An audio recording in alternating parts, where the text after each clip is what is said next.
Para Campus, Operación Cicatriz. Hoy nos acompaña Manuel Suárez, el Manix, académico, músico, mamado. ¿Cómo te gustaría que te recordara la gente? Pues, por, supongo que por quien soy, ¿no? O sea, en general, ¿no? Espero. Pero eres un académico destacadísimo. Ahora encabezas el Instituto de Investigaciones de Geografía de la UNAM. También desde muy joven has sido un músico, un rockero destacadísimo. Has tenido participación en varios grupos. Has formado varios grupos.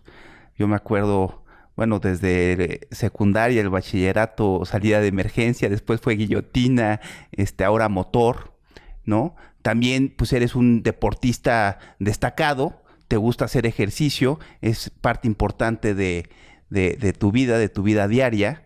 ¿Cómo has conciliado la academia? Digo, fuiste un alumno destacadísimo desde la licenciatura, después te fuiste a estudiar el posgrado, hiciste un doctorado, estudiaste fuera en Berkeley, después hiciste el doctorado. ¿Cómo has conciliado la academia y la música? La academia, la geografía y el rock and roll. Bueno, pues para empezar suceden en horarios distintos, ¿no? Yo creo que es la mitad de la respuesta. Y la otra mitad de la respuesta es que hay que mantener los dos lóbulos del cerebro equilibrados, ¿no? O sea, yo creo que en la vida, o sea, en la vida de cualquier persona tiene que haber un equilibrio entre las cosas que te apasionan desde que eras chico, ¿no? Y otras cosas que te apasionan, pero en el sentido más como laboral, ¿no? Yo creo que en los dos aspectos, tanto en la música como en la academia, pues mi visión ha sido hacia pues ser un catalizador, ¿no? O sea, de cambios, ya sea a nivel personal, ¿no? A través de las letras en la música y de un mensaje, y pues a través de la influencia, ¿no? En decisiones y en políticas públicas, ¿no? A través de la investigación que hago. Acabas de hacer tu informe de labores de tu segundo año. Tercero. Ah, de tu tercer año. Sí, tercer año. ¿Esto es un encargo por cuántos años? Por 4 años. Empiezas tu cuarto y último año. Así es. ¿Cómo ha sido esta experiencia? ¿Cómo ha sido este viaje al frente del instituto? Y bueno, que ya tienes una responsabilidad administrativa, que pues ya hay más grillas, ¿no? Ya no nada más eres el académico del cubículo que tiene una agenda de investigación, sino que pues tienes labores académicas, tienes que lidiar con trabajadores, sindicatos, académicos, que bueno, pues los académicos de la UNAM, pues finalmente son servidores públicos. Sí. Entonces, y bueno, y estás en un lugar, el epicentro, uno de los epicentros importantes de la política en el país. Bueno, pues para empezar yo diría que ha sido, o sea, es un privilegio, ¿no? Poder ser director de una entidad de la UNAM. Han sido los 3 años y cachito que llevo en el puesto, ha sido pues realmente enriquecedor, ¿no? He aprendido muchísimo, por supuesto he conocido a la universidad y te puedo decir que una de las cosas que más me impresiona es que no dejo de maravillarme de la cantidad de cosas que tiene la UNAM, ¿no? O sea, es una institución realmente con unas capacidades y una infraestructura o sea, realmente maravillosa, ¿no? Y afortunadamente, pues en mi instituto, pues los académicos son gente que trabaja mucho, ¿no? Que cree mucho en su trabajo, que le gusta mucho su trabajo y que desde un punto de vista geográfico, pues sí creen que la investigación puede ser aplicada para mejorar la vida de las personas, ¿no? Y para resolver problemas. ¿Qué hace un geógrafo? ¿Qué hace un geógrafo? Depende del tipo de geógrafo, pero básicamente es una disciplina que un geógrafo moderno, un geógrafo que se ha entrenado y tiene capacidades cuantitativas, analíticas. Pues, bueno, a diferencia de de muchas otras disciplinas, si partes de la idea de que todos los procesos suceden en algún lugar, suceden en el espacio, ¿no? En el territorio. Entonces, la geografía se encarga de estudiar cómo los fenómenos se distribuyen en el territorio y cómo esa distribución en el territorio y la distribución de otros fenómenos simultáneos y su interacción con el medio físico y social generan nuevas dinámicas, ¿no? Entonces, por supuesto, hay líneas de investigación y hay tipos de geografía, pero en general esta cuestión donde juntas el medio físico con el medio social hacen realmente lo que es la geografía. O sea, no puedes pensar en una ciudad sin el relieve o sin pensar en el agua o sin pensar en lo que tiene que ver con riesgos socioambientales, ¿no? La geografía se encarga de estudiar todos esos fenómenos. ¿Tú cómo te hiciste geógrafo? Primero empezaste a estudiar ciencia política. Así es. En la ENEP, Acatlán. Ahora FES Acatlán. En la FES Acatlán. ¿Cómo mutas o cómo se da esta transformación y de la ciencia política te empieza a interesar la geografía?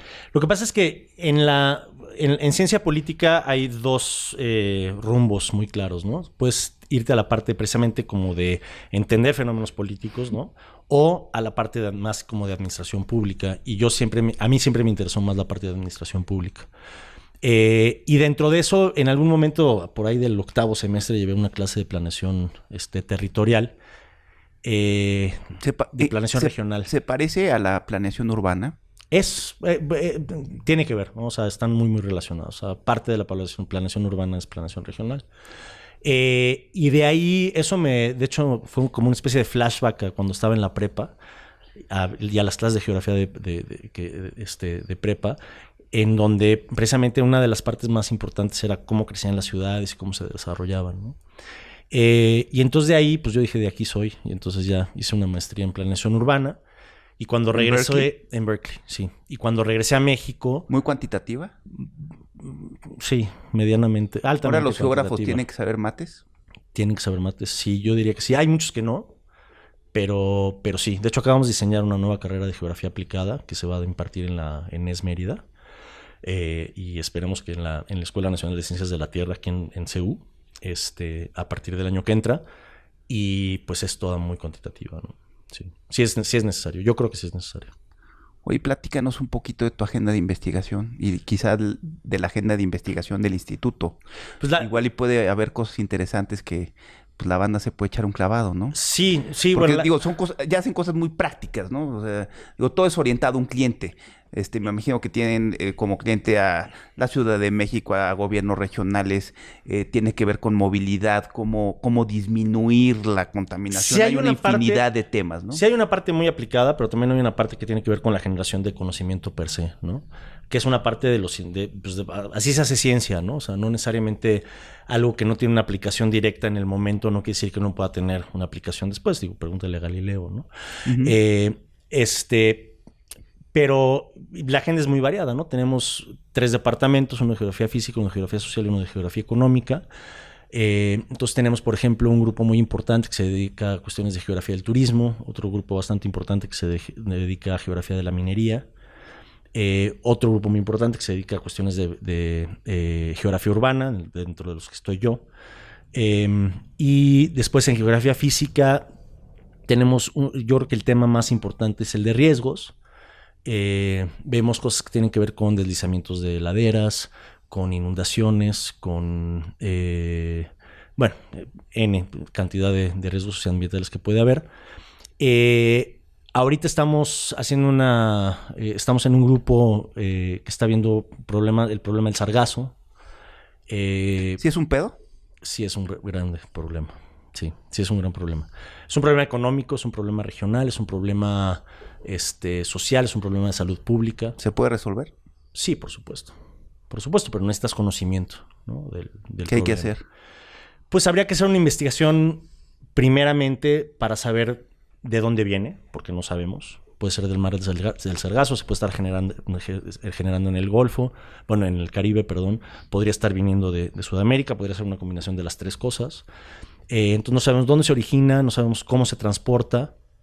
Y si te esperas a que llegue a 100 metros de la playa para recogerlo, claro. Ahí ya tienes el problema encima, ¿no? Entonces, hay una parte que tiene que ver con conocer el fenómeno para poder generar alertas tempranas. Si sabes en dónde se está generando, entonces lo puedes cosechar en el momento en el que está todo concentrado en un solo lugar, en vez de tenerte que esperar a que ya tengas el problema encima, ¿no? Por supuesto, eso es planeación a mediano plazo que no existe. No se nos suele dar. Ni a mediano ni a largo plazo. Normalmente no ha sido así. Es que somos somos neoliberales. Creemos en lo que decía... ¿Quién fue? ¿Friedman o Keynes? Bueno, no creo que fue Keynes. In the long run, we're all dead. En el largo plazo, todos estamos muertos. ¿No? Somos keynesianos, cabrón. No, yo creo que en algún momento tenemos que empezar a pensar en la planeación, ¿no? O sea, y no nada más en quitarnos el problema de encima cuando ya lo tenemos ahí. Manix, tú te has puesto a estudiar ciudades y concentraciones urbanas. Así es. ¿Cuál crees que es el mayor reto que enfrenta la Ciudad de México? Que no sé si es diferente a si te lo planteo, ¿cuál es el mayor reto que enfrenta el gobierno de la Ciudad de México? Pero, como ciudad, ¿cuál es el mayor reto que enfrenta la Ciudad de México? Yo creo que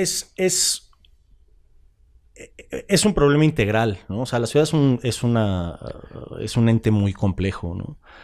Desde mi punto de vista, creo que si ahorita le preguntáramos a cualquier persona cuál es el primer problema que tiene la ciudad, te dirían que la contaminación, ¿no?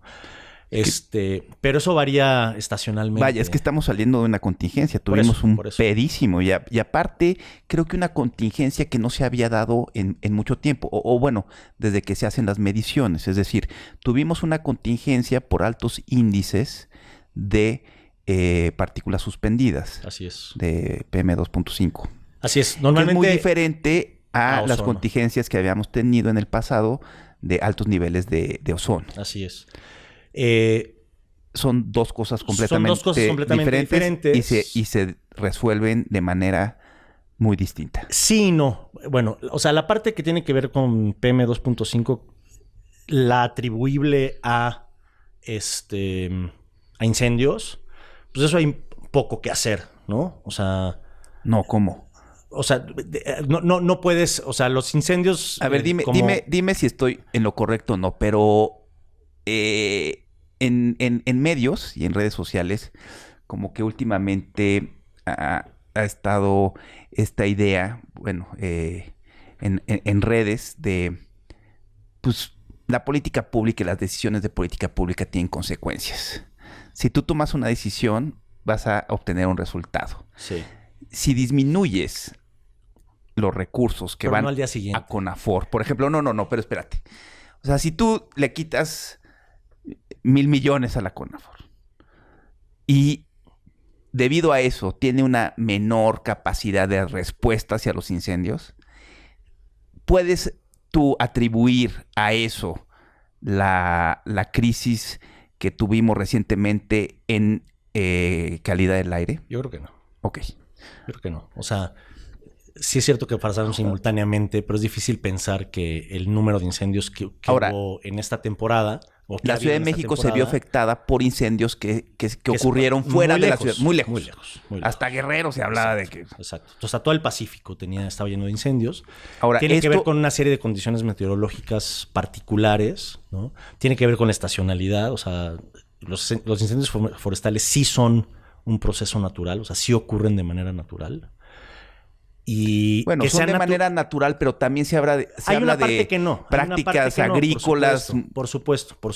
Hay una parte de los incendios que es atribuible a cuestiones antrópicas. Pero hay otra parte de los incendios que no. Y siempre se han incendiado los bosques. Y hay una parte de eso que es un proceso natural y que es además bueno para los bosques, ¿no? Claro. Porque se regeneran y porque, bueno, por una serie de cuestiones. Ahora, estos fenómenos recientes no son tan buenos para los bosques. Bueno, porque no son naturales, son... La parte que es natural no tiene ningún problema. La parte que no es natural sí tiene un problema. Saber cuál fue natural y cuál no fue natural es difícil, ¿no? Ahora, nosotros... Pero yo creo que... Como capitalinos, chilangos, nos encontramos con un problema gravísimo de contaminación que fue debido a los incendios. En parte debido a los incendios, a eso habría que sumarle una serie de condiciones de la ciudad, ¿no? Exacto. O sea, si hay industria y si hay automóviles... o sea, sí hay otros generadores de partículas de PM2.5, ¿no? que no nada más son los incendios. Claro, Entonces, por eso es tan complejo. Entonces, por eso vuelve complejo. El problema es tan complejo. Ahora, yo creo en ese sentido que a la ciudad no le puedes atribuir la parte que tiene que ver con las partículas que vienen del Pacífico, ¿no? Ni los sistemas de alta presión, ¿no? O sea, la meteorología no es culpa de nadie, ¿no? Así funciona, ¿no? Claro. Pero sí hay una serie de políticas que se pueden llevar a cabo para reducir las emisiones que se generan dentro de la ciudad. La época de secas se alargó. Esto puede ser debido a un fenómeno mucho mayor. Bueno, el cambio climático. El cambio climático, claro, por supuesto. Pero bueno, también igual, la parte que contribuye a la Ciudad de México al cambio climático es relativamente poca cuando la comparas con... ¿Cómo empezamos a resolver el problema de la contaminación en la Ciudad de México? Tanto en partículas suspendidas como en ozono, porque son dos fenómenos distintos que creo que se tienen que atender de manera diferente, pero no estoy seguro y creo que nuestra audiencia sí estaría interesada en escuchar cómo empezamos a resolver el tema de los altos índices de contaminación. Pues yo diría que hay, desde mi especialidad, yo diría que hay, o sea, que la Ciudad de México ha hecho un buen papel en términos de la regulación, ¿no? En el sentido de, por ejemplo, cuestiones como la verificación vehicular, la regulación a la industria y demás. O sea, yo creo que por ese lado la ciudad va muy bien. Y si tú ves la tendencia de contaminación de la ciudad de los 90s a la fecha, pues hay evidentemente una tendencia. Aunque hay gente que dice que la visión ha sido equivocada, la visión para resolver el problema, es decir, que se sigue privilegiando a los automóviles. Claro, o sea, entonces por eso, una parte es la parte de la normatividad, ¿no? Ahora, yo creo que el problema de fondo es mucho más complicado que simplemente normas y tecnología, ¿no? A mí me parece que cuando ves a la Ciudad de México, pues una ciudad que no nada más es Ciudad de México, sino toda la zona conurbada. Estamos hablando de una zona metropolitana de 20 y tantos millones de habitantes, con cerca de entre 4 y 5 millones de vehículos, depende de cómo cuentes. Incluso si tú ves la antigüedad promedio de la flota vehicular en Ciudad de México es como 10 años. Cuando te sales a la zona metropolitana aumenta como a 15 o 25 años el promedio de antigüedad. Y eso pues tiene un impacto, ¿no? Por supuesto, no privilegiar el transporte público sobre el automóvil es una cosa importante, aunque relativamente el número de viajes en carro son privilegiar el transporte público. O sea, el problema es no privilegiar el transporte público, ¿no? Claro. O sea, lo que está privilegiado es el uso del automóvil, porque aunque hay relativamente es bajo el uso del automóvil, es el 22% de los viajes de la ciudad, aún así año con año incrementan el número de vehículos en circulación, ¿no? Entonces eso quiere decir que tener un carro es una mejor opción a usar el transporte público. Y eso es un problema, ¿no? Porque tienes cada vez más automóviles, cada vez más congestionamiento, y eso tiene un impacto no nada más en cuántos carros están contaminando, sino en cómo contamina cada carro. No es lo mismo ir en un carro a 60 kilómetros por hora en línea recta durante 20 minutos que aventarte ese mismo trayecto en 1 hora y media o en 2 horas frenando, ¿no? Y haciendo que el torque del motor sea mucho más alto. Y eso genera un impacto mayor. Entonces se vuelve menos eficiente la ciudad. Y no nada más tiene que ver con los vehículos, también tiene que ver con cómo está estructurada, ¿no? Si viviéramos una ciudad más densa, ¿no? Habría que, o sea, buscar fotos de Viena, por ejemplo, ¿no? Viena es una ciudad bellísima. El 98% de las personas viven en un departamento. Todos son edificios de entre 4 y 5 pisos y nadie se queja, ¿no? ¿Qué es lo que pasa? Que entonces en vez de tener una ciudad en una extensión de 250,000 hectáreas, la reduces a la quinta parte. Entonces todo está cerca. Pues Manhattan. El transporte público se vuelve mucho más eficiente. La ciudad se vuelve mucho más eficiente. Aumentas la calidad de vida porque en vez de dedicarle 4 horas de transporte al transporte, le dedicas 40 minutos. O sea, hay una serie pues, de eventos que se encadenan que hacen que una ciudad, cuando está bien planeada y cuando está bien organizada, sea mucho más eficiente y tengas una mayor calidad de vida, ¿no? Claro. ¿Ha sido exitosa la política de movilidad de los últimos gobiernos? ¿Se usa más la bicicleta, por ejemplo? Pues la bicicleta sí. La bicicleta aumentó, se triplicó el uso de la bicicleta entre 2007 y 2017. Se ha triplicado su uso.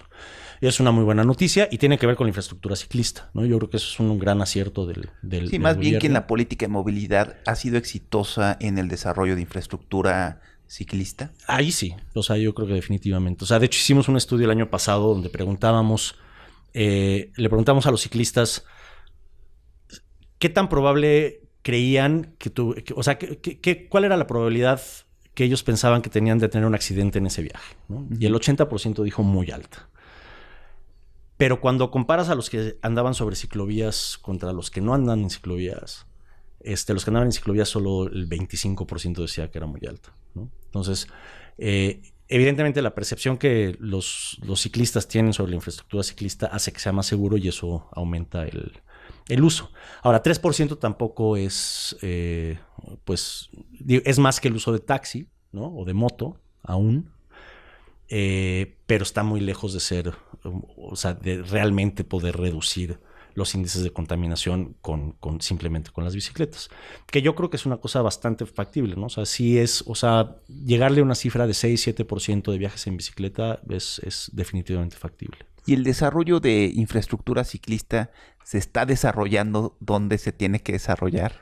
Pues sí y no, ¿no? Hay mucha de la infraestructura ¿Cuál ciclista. es el argumento? Que se tiene que desarrollar en vías primarias, ¿correcto? Sí y no. Depende. Mira, cuando tú tienes un ciclista común y corriente, si puede, va a elegir una vía secundaria sobre una vía primaria cuando no hay infraestructura. En el momento en el que tú construyes la infraestructura en una vía primaria, la vía primaria se vuelve muchísimo más rápida, sobre todo porque no tienes barreras para cruzar calles como Insurgentes o como Viaducto, como Circuito Interior, cualquiera de esas de las grandes, ¿no? Ahorita el gobierno de la Ciudad de México ha dicho que quieren desarrollar más bien ciclovías en vías primarias. Nosotros habíamos hecho un estudio que financió el Banco Interamericano de Desarrollo, que se entregó a finales del año pasado, que era para la Ciudad de México. Hicimos un estudio de dónde poner la infraestructura ciclista. Lo hicimos en vías primarias, en parte porque sí creemos que debe ser, yo creo que debe ser en vías primarias, pero además porque el ámbito de actuación del gobierno de la Ciudad de México es en vías primarias, ¿no? O sea, las vías secundarias están a cargo de las alcaldías. Claro. Entonces no le puedes dar un instrumento de planeación a un gobierno central en un ámbito que no es su ámbito de actuación. Entonces esa es la razón por la que se hizo ahí. Ahora, por supuesto, se pueden generar ciclovías en vías secundarias. Hay un argumento de que hay una experiencia mucho más amable para el ciclista, pero también hay un argumento, que es el que yo digo, que es que pues, en vías secundarias en realidad no necesitas infraestructura. Claro. Y no tienen la conectividad de las vías primarias. Habría que estudiarlo a más profundidad, ¿no? O sea, yo creo que habría que estudiarlo más y darle los resultados de esos estudios al gobierno para que tome una decisión adecuada, ¿no? Y bueno, creo que te interrumpí, ya no me dijiste cuál es el reto más importante que enfrenta las ciudades: movilidad, contaminación, bueno, no, o sea, calidad del aire. No, yo creo que es, o sea, seguridad. Todos esos se resuelven o se resuelven parcialmente cuando ves cómo crece la ciudad. Y ahí yo creo que está... Es un tema de planeación urbana. Yo creo que es un tema de planeación urbana. Tienes una ciudad que sigue teniendo, o sea, cuando ves toda la zona metropolitana... Que sigue creciendo. Sigue creciendo, tiene presión de crecimiento. Sin orden, sí. Y no está creciendo a lo alto, que es lo deseable. Sería lo deseable, ¿no? Entonces, es una ciudad que se continúa desbordando, que no hay una planeación, que ni siquiera están planeados los sistemas de transporte para ese crecimiento. Y el desenlace, o sea, eso se resuelve en poca accesibilidad, mayores tiempos de traslado, mayor contaminación, pero también cuestiones que tienen que ver con seguridad, ¿no? O sea, tú piensa en una zona donde hay de usos mixtos, ¿no? Donde hay vivienda y hay tienditas y comercio. Pues es una zona donde te sientes seguro y donde caminas por la calle a cualquier hora y no pasa nada, ¿no? En cambio, un lugar donde todo es una barda continua, donde no hay ventanas de nada, se vuelve un área insegura, ¿no? Una ciudad más grande es una ciudad más difícil de vigilar que una ciudad pequeña también, ¿no? Entonces, yo creo que va por ahí la cosa. De la investigación que hiciste durante el posgrado en el doctorado, una de las conclusiones a las que llegas es no hay que comprar, sino hay que rentar en términos de vivienda.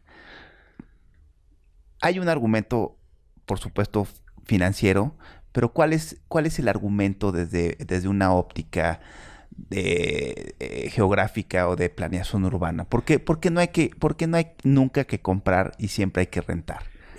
O sea, es una cuestión más teórica que otra cosa, ¿no? Pero la cuestión es que todos los esquemas de vivienda han sido enfocados hacia la compra de una vivienda.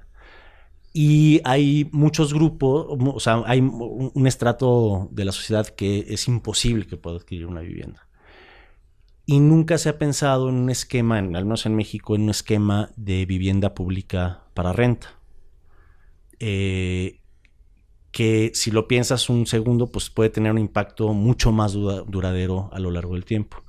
La cuestión es que en ese momento en la tesis lo que hice fue simplemente comparar durante una persona que compra una vivienda y que la paga con una hipoteca, ¿cuánto acaba pagando después de 20 años? Ahora sí que, ¿no?, para que saliera para el chivo tienes que vivir como 75 años, ¿no? Sí, como 80 años más o menos.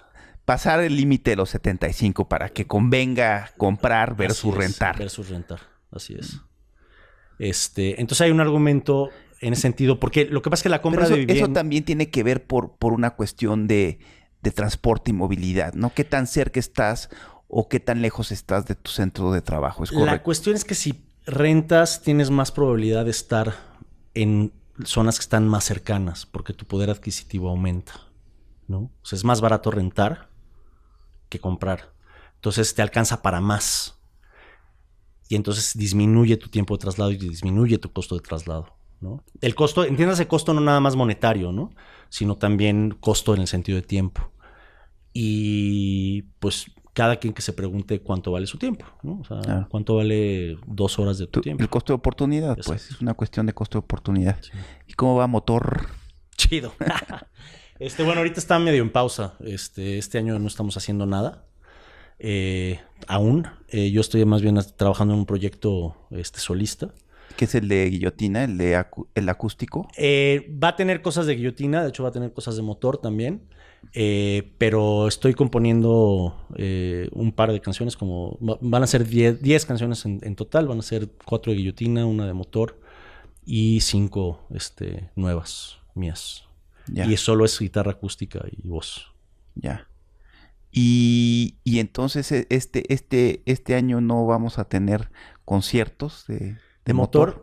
Pues hasta donde se... ¿Y en qué quedó lo del acústico de guillotinas? Está en YouTube.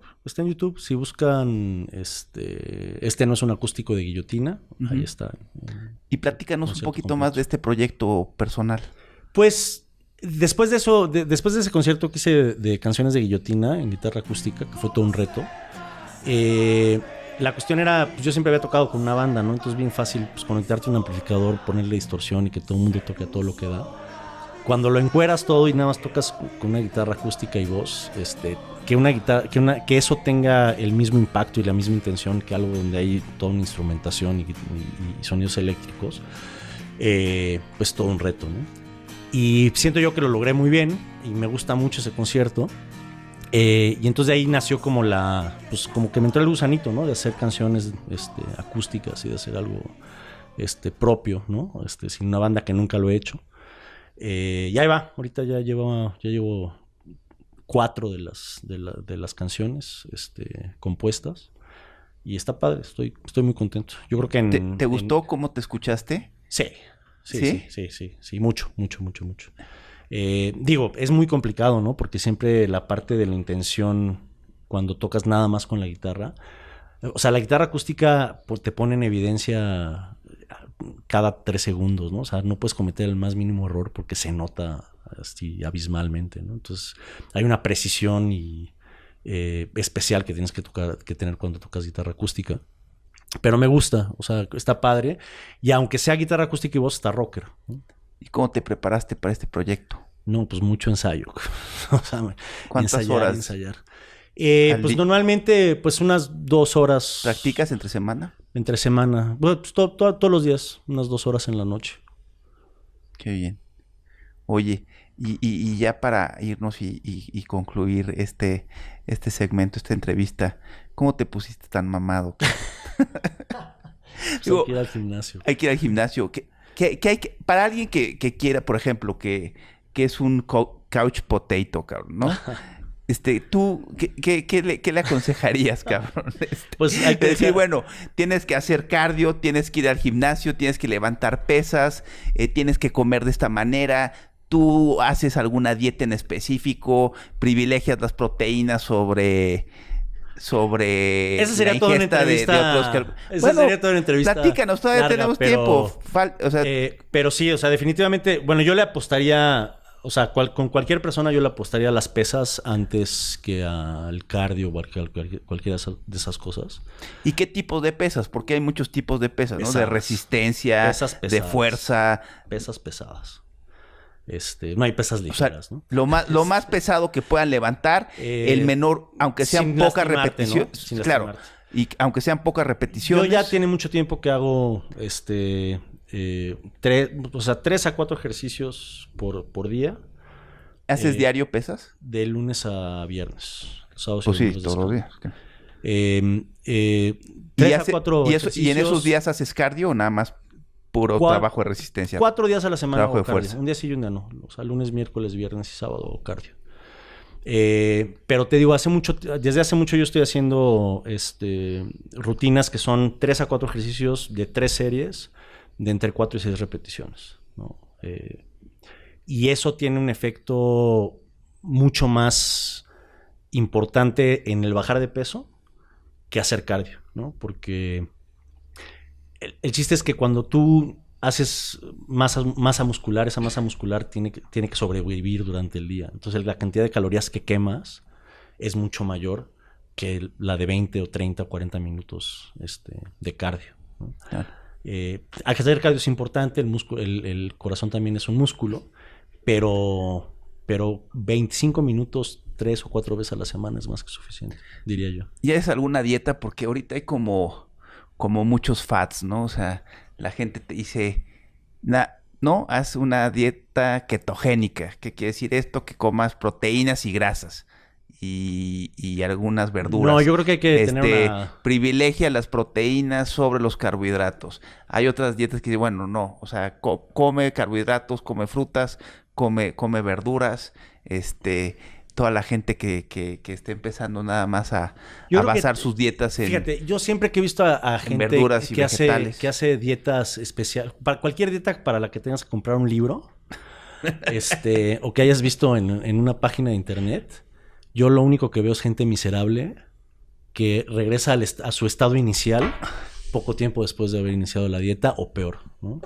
Yo creo que hay que llevar una dieta balanceada. Creo que sí hay que contar calorías, ¿no? O sea, creo que es muy sencillo, ¿no? Si quemas 2.500 calorías al día y quieres subir de peso, pues tienes que comer más de 2.500. Quieres bajar de peso, tienes que comer menos de 2.500. Entonces, lo único que hay que hacer es saber cuántas calorías estás quemando y para eso hay cientos de calculadoras que te van a decir más o menos lo mismo. No hay tanta diferencia entre o sea, quema más de lo que consumes, pues. Si quieres bajar, ¿no? Pero igual si quieres, puedes querer subir, puedes querer mantener.